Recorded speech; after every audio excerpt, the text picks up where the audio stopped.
In the fall of 2024, I had the great pleasure of going to Mallorca, Spain. And on that trip, I met a wonderful person who has since become a fast friend, Abby Algiers.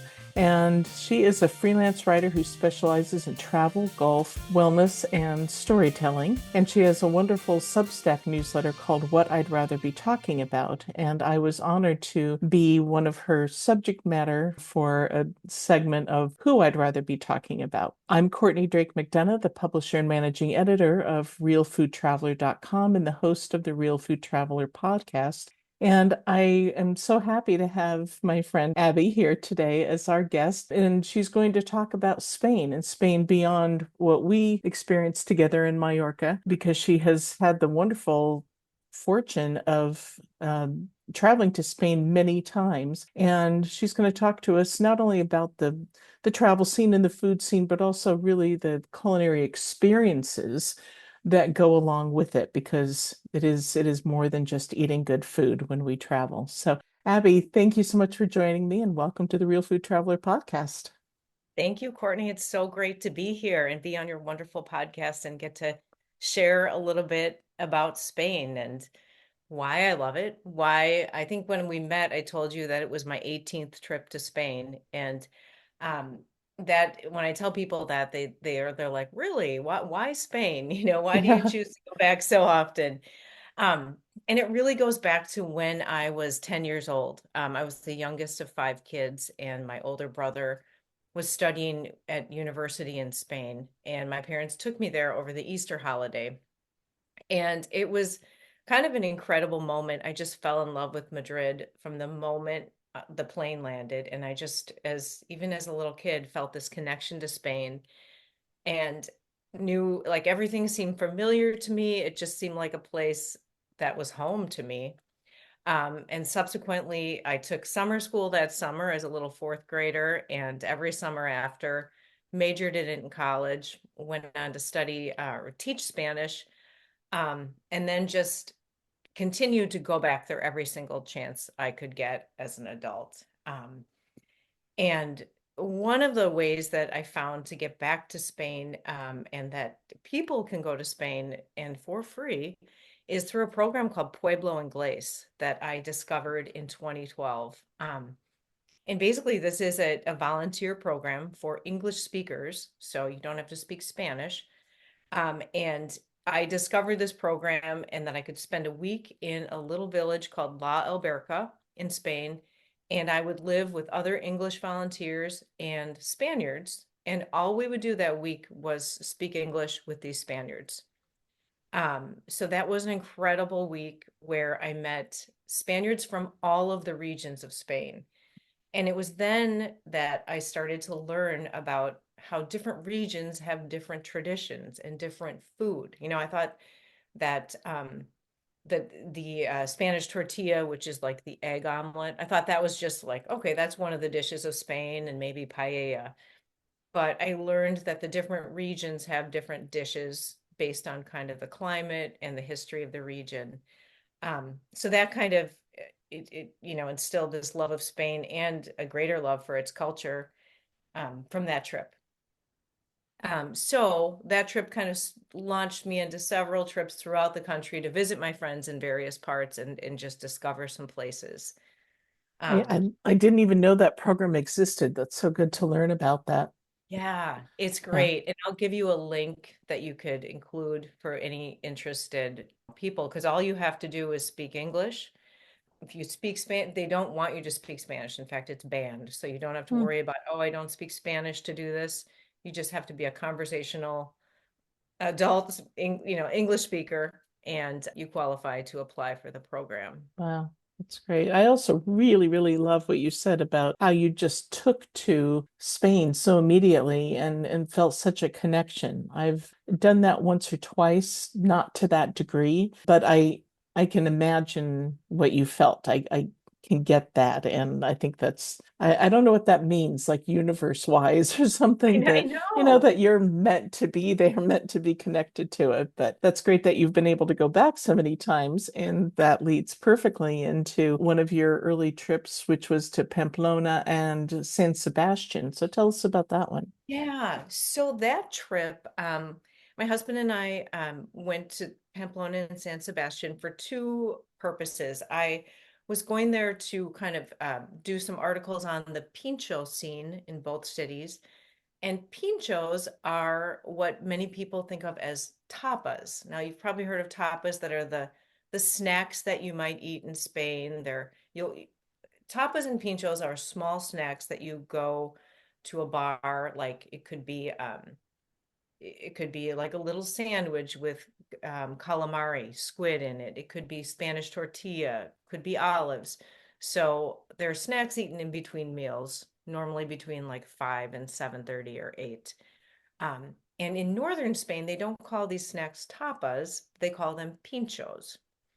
Um, and Pamplona and San Sebastian are they're known by foodies around the world for their pinchos and for the number of Michelin star restaurants. So it's really quite a foodie area of Spain, and we were going to investigate that.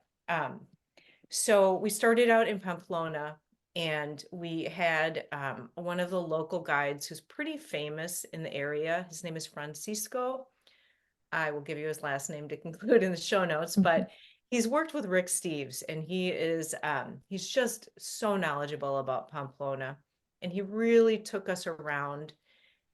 We tried a number of pincho bars, just sampling things, and heard about the running of the bulls, which is for 1 week during the summer, where the city becomes this huge festival with thousands and thousands of people, millions of people actually. Um, and really got a chance to meet some of the local restaurant owners because we were with this guide. And that leads me to a tip that I kind of realized this summer when we were visiting is that it's really interesting when you talk to the restaurant owners and hear the story of why they open this bar. It's not just a random bar, it's somebody's dream. And then when you start to talk to them about it, it's just amazing. This one restaurant is called a Macho, and in Spanish, they named it that to represent a mother's love. This One of the bar owners wanted to open a bar with her mother, but her mother unfortunately passed. And so 11 years later, this woman opened the bar with her partner. And the huge photograph that you see when you walk in this bar is of a mother's hand. And so it gives you that warm feeling like you're coming home. And that's what they want their patrons to feel like. They want every meal to feel like it's made with the love of a mother. So it was such a lovely story, and everything that was on the menu, you could just tell that their hearts went into it. So, beyond like looking for the best place to have pinchos or the best calamari in Pamplona, I say look for places that have unique stories, and those are like the winners when you think about a trip. Those are the experiences that I really, really remember. So that was interesting. Um, we toured Pamplona. We also got a tour by another guide who runs Camino tours. The Camino de Santiago is a pilgrimage that runs throughout Spain. It's a religious pilgrimage with many different routes.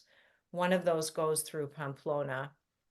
And because of this, many of the cafes are catered to pilgrims. That's the name for those walking the Camino.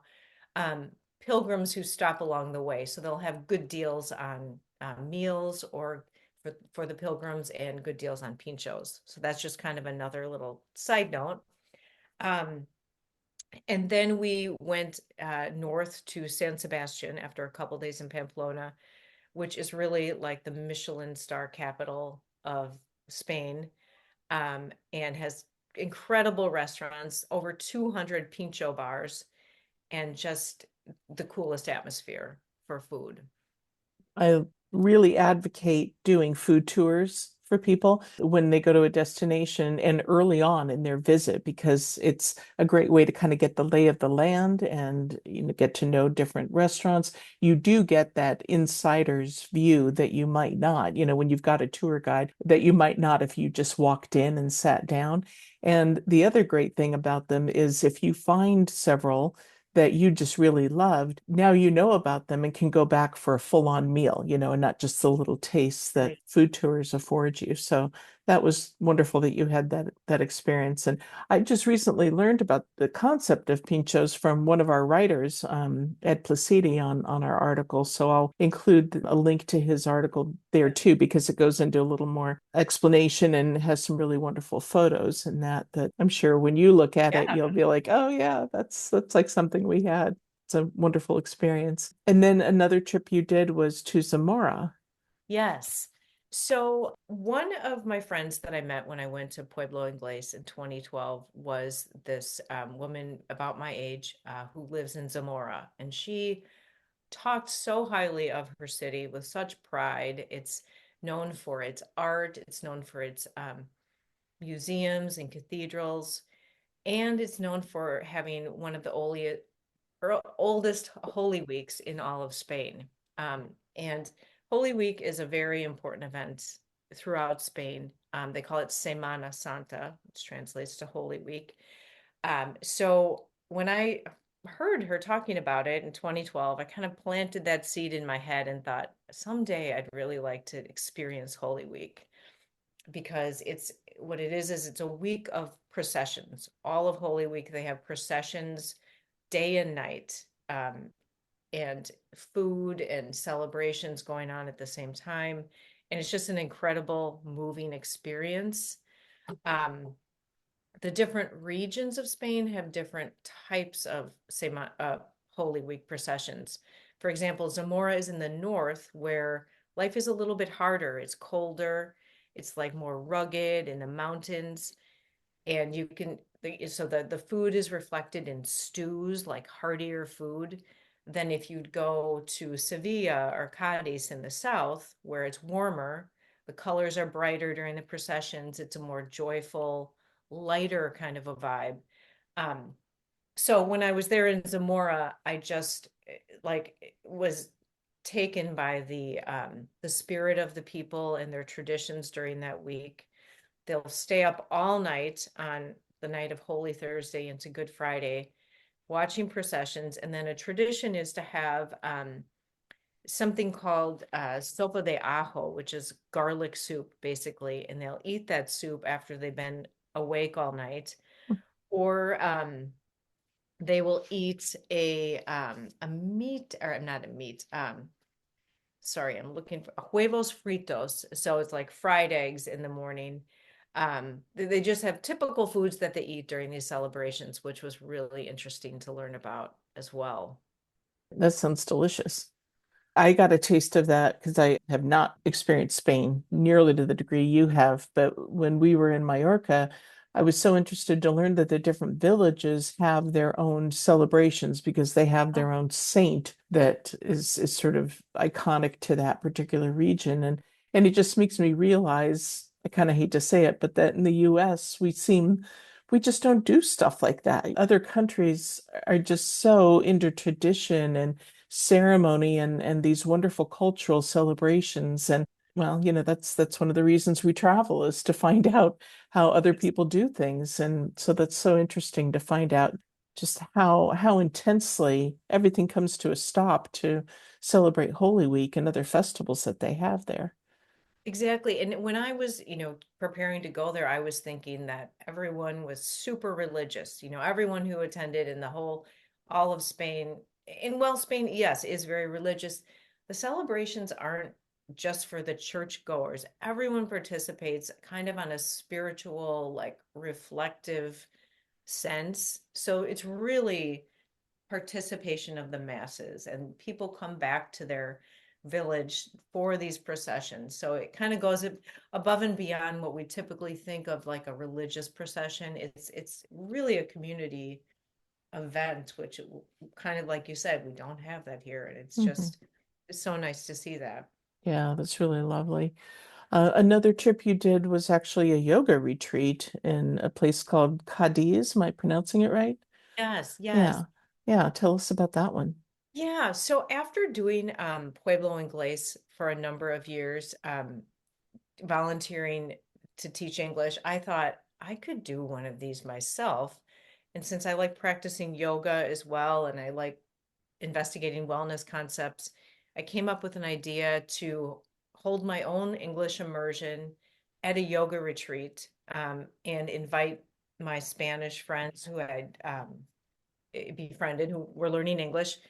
Um, and I made a deal with this yoga retreat called Surya Leela, which is owned by this woman from England, and it's known as the number one yoga retreat in Europe. It's beautiful. It has this huge yoga dome overlooking the hills of Andalusia in southern Spain.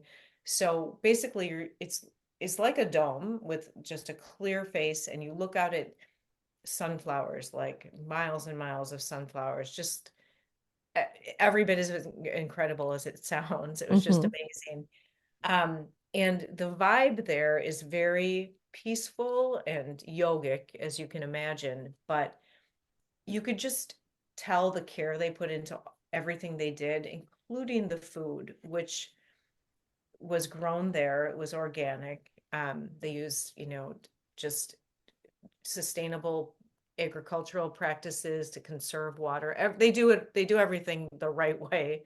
And the meals were some of the most beautiful and delicious meals I've ever had in my life. So Wow.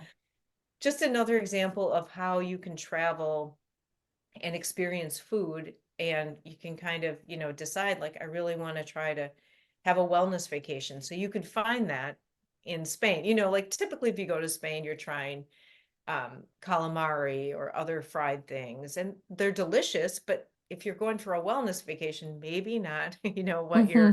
you're looking for. But I always say just investigate what you want to do. I want to go to Spain and golf and do yoga, and something will come up. And it's just interesting to see what happens when you start searching for what you want on your travels. Hmm. Well, and the fact that you, a very well-traveled person, said that it was some of the best food you've had on your travels says a lot to me. Oh, thanks. Yeah. Yes, I would recommend it. Yes, till the end of time. It's delicious. Yeah. Yes. Yeah, Madrid. Madrid is certainly someplace I hope to go someday, so I'm really anxious to hear about what that was like. Yeah. So the nice thing about Madrid, just personally in my situation, I've gotten really to know the city very well. Um, Again, I hate to tie back to that 2012 trip, but one of my good friends that I met during that trip became one of my best friends, and she and her husband and my husband and I travel the world together. And I always go back to their apartment whenever I'm in Spain and stay there a couple of months, or not months, I wish, weeks or days. Hmm. Um, and I will just kind of take the metro into Madrid and just explore neighborhoods. So that's given me the chance just to see how diverse Madrid is in its dining options. If you're vegan, you can find a vegan neighborhood or many options. If you're gluten free, if you are pescatarian, whatever if you've got dietary restrictions or just a desired way of eating, Madrid delivers, and it also gives you all of the traditional foods of Spain inexpensively for the Hmm. most part. Hmm. That's cool. That's great. Something to look forward to. And you talked in the beginning about the Camino, about walking the Camino. So tell us about that experience. Yeah, so I walked the Camino in 2022 with my family, with my brother, his wife, their kids, and some other family members. And you can, if you choose to do the Camino, you can do it the entire route, which will take about 4 weeks to complete, or you can do it in segments. Um, we chose to do it, and we only had a week's time, so we hiked for a week. And again, there's very many options in how a person would schedule their Camino. You can arrange all of your lodging and do everything by yourself. You can go through a guide. You can have a guide and a tour bus take your luggage or take your backpack from village to village and you just, walk it. Many options to begin with. But we chose to do it kind of the traditional way. We arranged our, lodging and walked for a week. And we just discovered the nicest people and the best hearted cafe and business owners that were really there to make our experience wonderful. And you could just tell that they loved what they were doing. And that's what really made our food experiences memorable. For example, like after one day that we were hiking 19 miles, I think that day it was a lot of uphill. We were just so exhausted. And our it's called an albergue, and that's like a kind of like a hostel, a cheap form of lodging. The place we were staying was owned by a husband and wife in their 70s and then being run also by their adult children. So it was a family operation, wonderful vibes. They saw how tired we were, so they immediately said, "Don't worry, we'll make reservations for you at this restaurant down the road." So we walked down the road to what was called a pilgrim's dinner. And as you're walking the Camino, most of the pilgrims, who are the people walking the Camino, will look for the pilgrim's menu. And that's basically like the special of the day. So you'll get something to start with. You'll probably get wine, you'll get a main course, and then a dessert. And it's just the best thing you've ever had after a day of hiking. But just that was an example of such hospitality and just such a great thing. And we met other pilgrims while in that restaurant. Everyone talks to each other. Where are you from? How long have you been walking?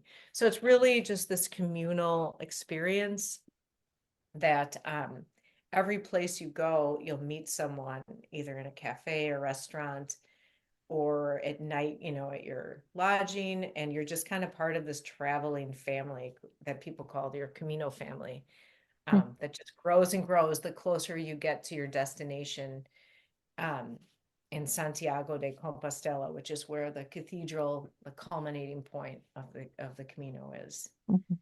Just out of curiosity, not because I'm trying to encourage people to get away with something, but how do these restaurants, I mean, what's to keep just somebody who is not a pilgrim from walking in and saying, yeah, can I have the pilgrim special? As I was preparing for this, I thought of that, and Mhm. that's a great question.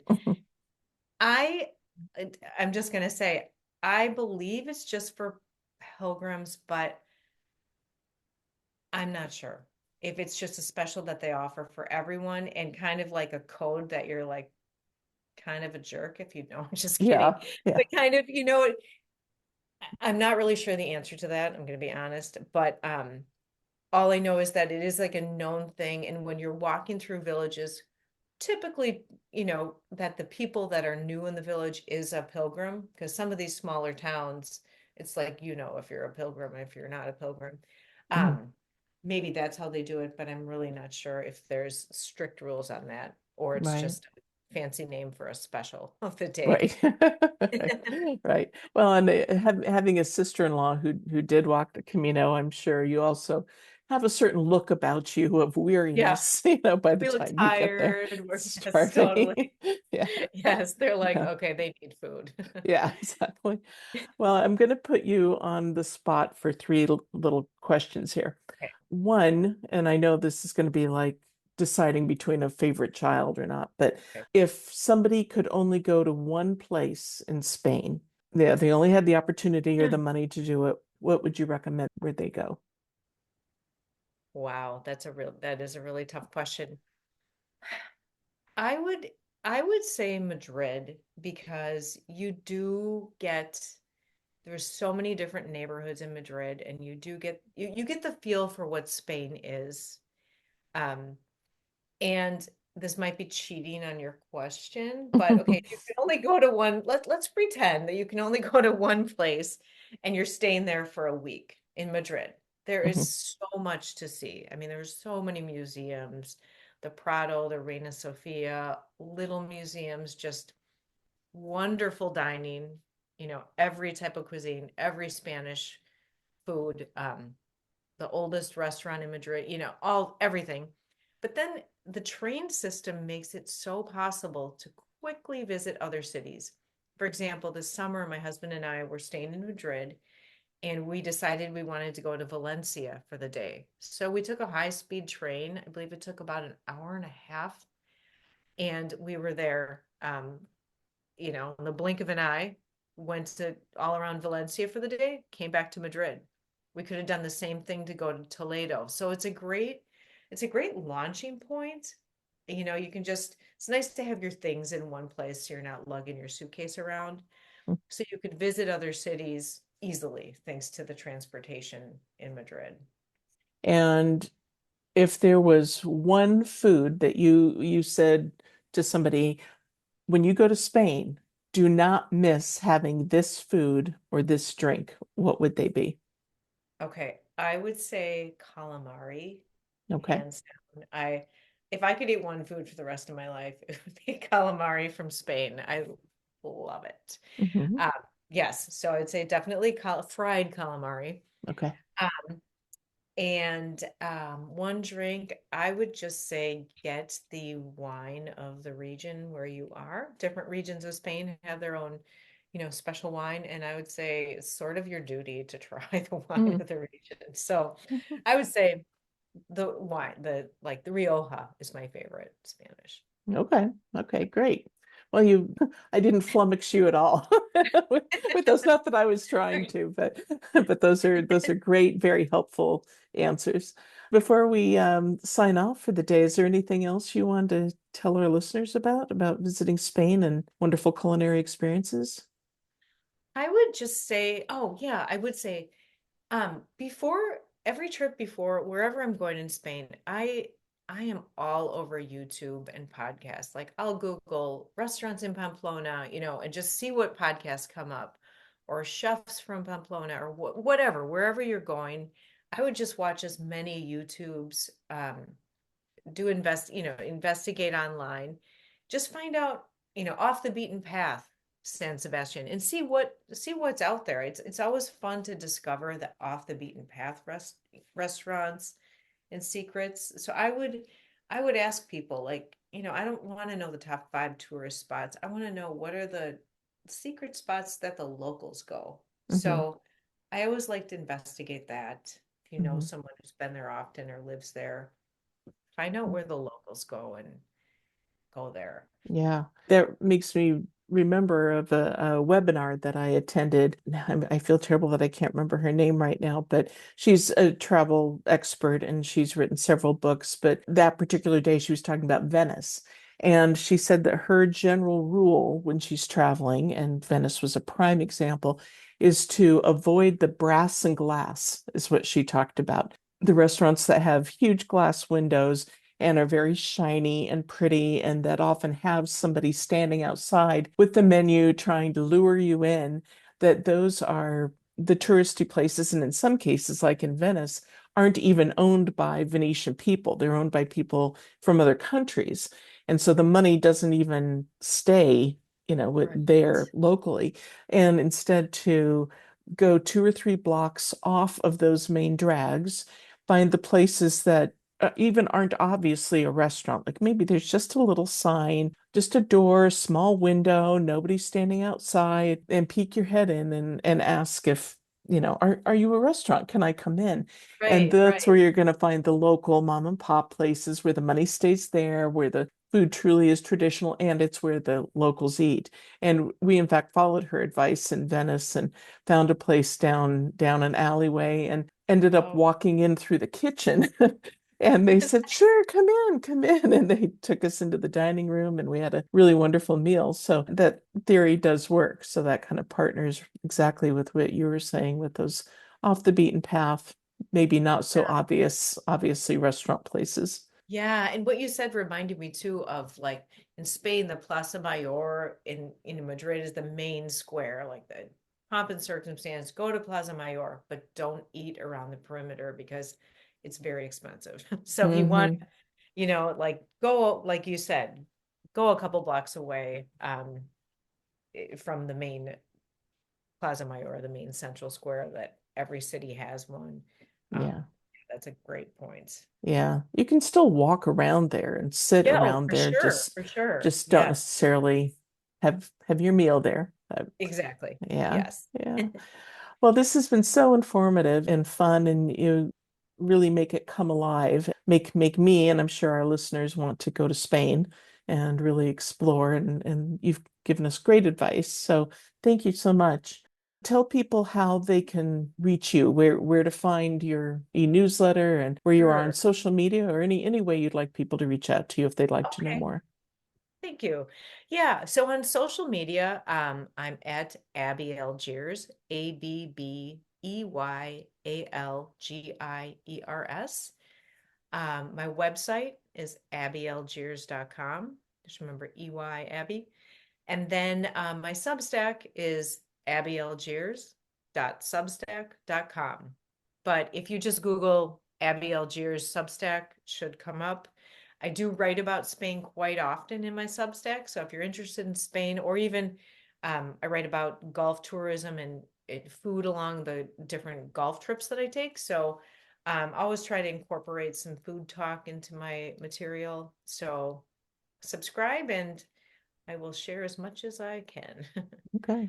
And your newsletter again is called What I'd Rather Be Talking About, which I think Correct. is it's such a great title. And Thank with Substack, I only found out about because of you. So thank you. Didn't know about the whole world out there of Substack. You can subscribe for free, but then there's a paid version, very reasonably priced, where you get everything the free folks do, but some additional information and links to some things that you recommend and just additional information. So since I subscribe to the paid version, I've really been enjoying those little extras too. So I encourage people to do Thanks. that. Thank you. Yeah. Yeah, I try to make it, just some little extra tidbits, maybe some surprise newsletters. Yeah. Yeah. So it's But yeah, subscribe for free too. For free or paid, either way, I'd love to have more readers and just send me what you want to hear and I'll write about it too. I Yeah. I take requests, so Okay. yes. That's great. Well, I'm so glad that you and I met in Spain. Yeah. Another reason to appreciate the place even more. And that we've become friends since and shared lots of fun times and good information with each other. And I hope we continue to do so. And I'm so grateful that you took the time to be a guest on the Real Food Traveler podcast. And with our podcasts, as regular listeners know, we always have an article on realfoodtraveler.com that accompanies these podcasts. And that's where we will have a picture of you, a lovely picture of you, and some other photos and links to everything we've talked about to your Substack newsletter and your social media and anything else you want to send my way, Abby, that you'd like me Okay. to share with everybody. Our podcast is also available on iTunes, Spotify, Amazon, YouTube Music, Overcast, and wherever you like to listen to your podcasts, we're probably there. Thank you again, and I hope everybody enjoyed this podcast with Abby Algiers. Thank you.